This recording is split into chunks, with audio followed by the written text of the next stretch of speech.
గగన్ తన రూమ్లో రెడీ అవుతూ ఉంటాడు. ఈలోపు భూమి వెంటనే గగన్ దగ్గరకు వచ్చి అన్ఎక్స్పెక్టెడ్గా గగన్ మీద పడిపోతుంది. తన పెట్టుకున్న విగ్గు కాస్త ఊడిపోతుంది. భూమి నువ్వా? భామ వేషంలో ఉన్న భూమి నిజ స్వరూపం గగన్కి తెలిసిపోతుంది. ఇదేంటి, అసలు నువ్వు ఈ వేషం వేసుకొని ఇక్కడికి రావడం ఏంటి అని అడుగుతుండగా, ఈ పెళ్ళి ఆపడానికి వచ్చాను. ఏంటి భూమి, పిచ్చి పట్టిందా? ఈ పెళ్ళి ఆపడం అంటే నా చెల్లి పెళ్ళి ఆపడానికి వచ్చావా? లేదు బావా, ధ్రువ పూరి పెళ్ళి జరుగుతుంది, నీ పెళ్ళి ఆపడానికి వచ్చాను. ఏంటి, ఏం మాట్లాడుతున్నావు భూమి? అవును బావా, నేను మీ చెల్లి పెళ్ళి ఆపడానికి రాలేదు, కానీ నీ పెళ్ళి ఆపడానికి వచ్చాను. దయచేసి నా మాట విను బావా, నువ్వు లేకుంటే నేను బ్రతకలేను. చెప్పు, నిజం చావును కూడా చూపిస్తాను. ఎందుకంటే పెళ్ళి ఆపడానికి నువ్వు నా గుండెల్లో ఉన్నావు.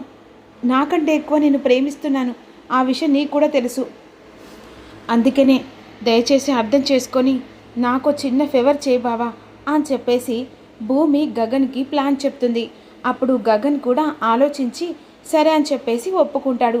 ఈలోపు మండపం దగ్గరికి ఇక పెళ్లి కూతురు పెళ్లి కొడుకు రమ్మని చెప్పేసి పంతులు గారు పిలుస్తుండగా ధ్రువ, పూరి, గగన్, తార అలా నలుగురు పెళ్లి పీటల మీద కూర్చుంటారు. ఈలోపు అనుకున్నట్టు ఇక అదే సమయానికి భూమి చెర్రికి ప్లాన్ చెప్తుందన్నమాట. ఆ సమయంలో వెంటనే ఒక అబ్బాయి ఇక మామూలుగా డూప్లికేట్ గన్ను, ఆడుకునే పిల్లల గన్నుతో ఇక వెంటనే తార దగ్గరికి వెళ్ళి ఇక తన మీద ఒక కలర్ పోస్తాడు.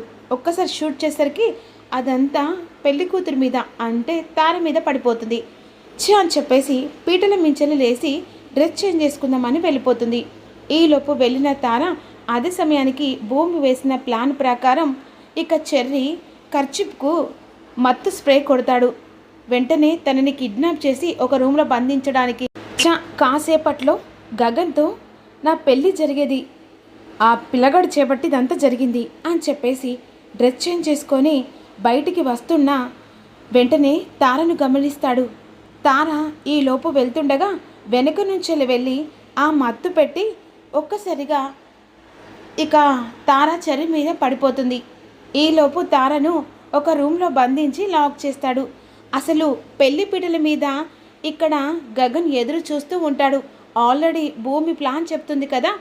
అదే సమయానికి వెంటనే పూరి ఇక ధ్రువ పీటల మీద కూర్చొని పంతులు గారు అమ్మ ఇంకా రావట్లేదంటుండగా వస్తుందని చెప్పేసి అంటాడు.